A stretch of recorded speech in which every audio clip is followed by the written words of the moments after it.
আমাদের বদ অভ্যাস। 2 টুকরা গোস্ত যে চাইছে দিবার আগে 18 টুকরা কথা কয়। হ্যাঁ কয় 18টা। ইতানের অভ্যাস এডি নিয়ে হোটেলে বেচ চালাইব, এডি এগুলার ব্যবসা, এগুলা আইসে কর্তিকা।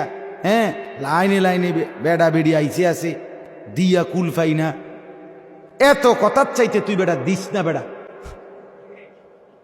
তোর মতো 2-4 বেড়ই না দিলে আল্লাহর এই বান্দা বান্দি মরতো না। দিস না বেড়া তুই বেড়া।